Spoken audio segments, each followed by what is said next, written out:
That's right, this is Duncan coming to you live from his living room. This is take 2 on my YouTube channel. Feel free to subscribe so I can bring in that YouTube money. Here is the project that we started yesterday that many of y'all didn't get turned in. So if that's the case, here is the instructions for that. Make sure that you finish this, get it on your notebook paper, and show it to me so that I can put a grade in the grade book for you. If you already did that yesterday, then you can fast forward to the end of this video and start with your Google Slides presentation. Alright, the assignment yesterday was to come up with a product and create statements that increase demand and then 6 statements that decrease demand. Hopefully you did not. If not, I'm going to kind of walk you through it step by step. Here are the factors that increase supply. You should have these on your notes already from yesterday, the first YouTube video that you watched. Alright, so the first one, cost of production decreases. If it's cheaper to make your stuff, then you can make more of it for the same price. My product I chose was lemonades, so if lemons go on sale, sugar is cheaper, I get a coupon for cups, I can make more lemonade at the same price. So you choose your product, what does it take to make your product, and then you come up with a statement like I have that's here in red. The next one is technology improves. I get an automatic lemon slicer or a high-powered juicer so I can make more lemonade faster. I can make more of it, I'm more efficient. So what are you going to do with yours? You choose your product, what sort of technology would help you make more of it? The next one, sellers expect good things in the future. Homes are being built, signs of people are spending money, or the signs show that people are spending money. So what are some good things going around in the community and the economy that shows people are going to spend money? If that's the case, I want to boost up that supply so I can bring in that lemonade money. More sellers enter the market. Whoever sells the product, more stores open to sell more. If I open more lemonade stands, guess what? There's more lemonade going to be out there. So what are you going to do to make more sellers of your product in the market? Either your competitors are going to do it or you're going to do it, but somebody's opened more stores to sell these things. Opportunities in other markets are bad. This kind of goes along with complements or substitute products.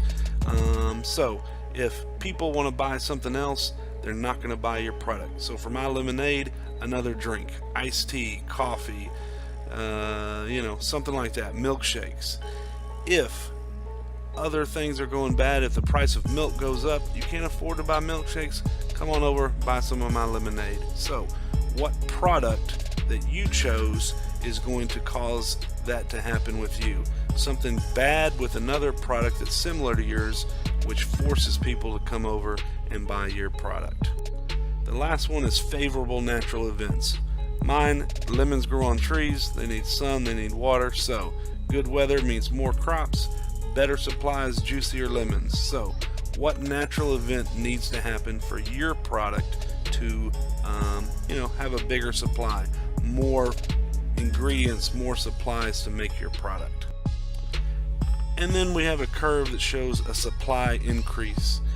Here's a basic supply curve. It slants up in that direction. Something good happens, it's going to shift over, the supply is going to increase, and it goes this way. This is always what a supply increase curves looks like.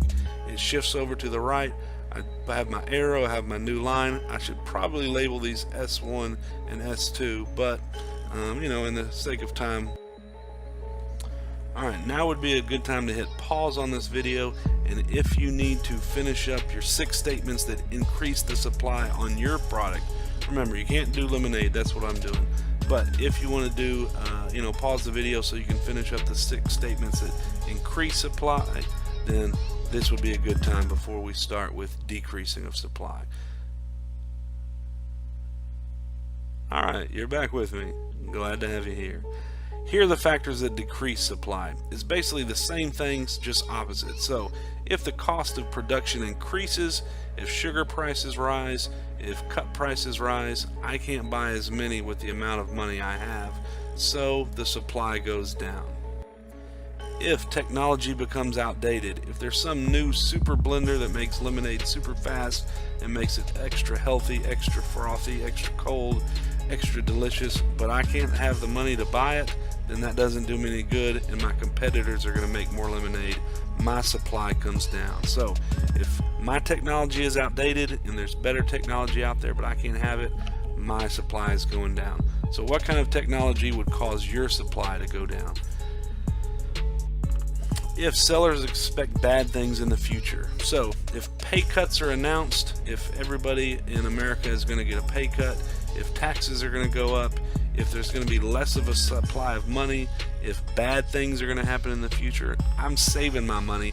I'm not spending it on lemonade. So this one kind of applies to your same product, so you can kind of push it in that direction. More sellers leave the market. If there's more people out there that are closing their businesses down, if the army base shuts down and I have less customers, I have less money, and so therefore I can't keep up with my supply. So if sellers leave the market, if all the other lemonade stands shut down, then there's less lemonade out there. If I have to close some of my stores, there's less lemonade out there. My supply goes down. So how would this apply to your product? Opportunities in other markets are good. So if a study comes out and it says Diet Mountain Dew makes you sexier, so folks buy that instead, which that's actually true. I drink it all the time, obviously. But opportunities in other markets are good. If we find out this is a scientific fact, I'm not buying lemonade anymore. I'm going to buy something else. So in my market, things are bad. In other markets, they're good. The supply is going to go down of lemonade, and obviously I'm going to start selling Diet Mountain Dew. More people are going to start buying Mountain Dew, so the supply of something else is going to go up. So how could this apply to yours? And then the last one, unfavorable natural events. If a volcano hits your business, it's going to be bad. If an earthquake, typhoon, tsunami, zombie apocalypse, anything bad happens, it's going to make your supply go down, obviously. So right now would be a good time to pause the video. Make sure you have these 6 statements done that apply specifically to your product. And if you want to hit pause for a second, that would be a good time to do now.